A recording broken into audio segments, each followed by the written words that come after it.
Peter Loshak, and we are talking right now with a guy who is quickly becoming one of our most popular NFL handicappers on these shows, Stephen O. from Accuscore.com. Stephen O., thanks for being here once again.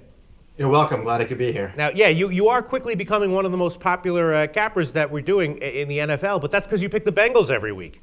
I think I'm 2-2 if I'm lucky with one push, and the two that I got right were Cincinnati, and I tend to stick with what's working. Yeah, I mean, it's one of the age-old questions. If a handicapper picks the same team over and over and over again and wins with that team over and over and over again, is he a good handicapper or not? I don't know. You can look at it from both angles.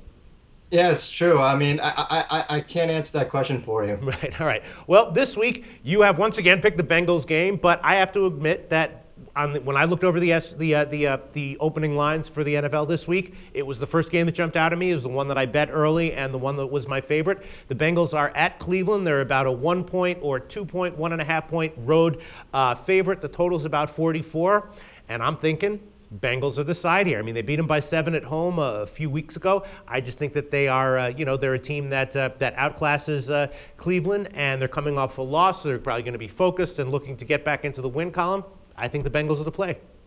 Yeah, I agree with you. As anyone who's seen these videos knows, and all NFL fans pretty much know, that last week was the first time Cincinnati hasn't beaten a non-playoff team by at least 3 points. I think people are pretty excited about the offensive growth of the Cleveland Browns, especially in the first half against the Giants, and Trent Richardson's looking like the real deal. But I'm actually the benefits, the rise of the Cleveland offense, I think, is offset by the fact that Cincinnati's defense, since their first 3 weeks, in the last 2 weeks, they've only allowed 27 total points. So we got a Cincinnati defense that's gotten better since they got some early injuries, over some early injuries, yeah. And I think they will be able to keep Cleveland to around 21 points on their side. The other side, the Browns' defense is kind of a mess. I think Joe Hayden's supposed to be back this week, but DeQuell Jackson, their key linebacker against the run, is out, and this team is 26 against the run, 26 against the pass.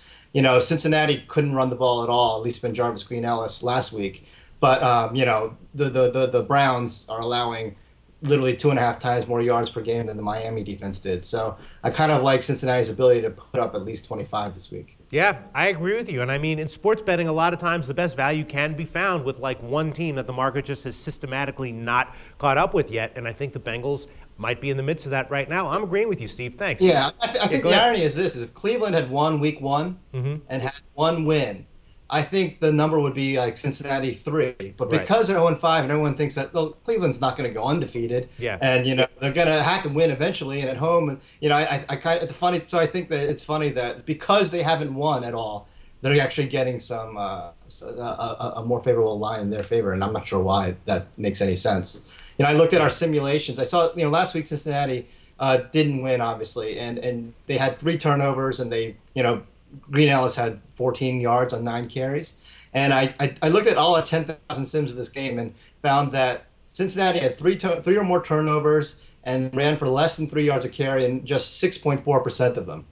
And so in the 66% of the simulations where they turned the ball over 2 times or less and averaged at least 3 yards a carry, which isn't a whole lot, they won by an average 6 points per game in those 66% of the simulations.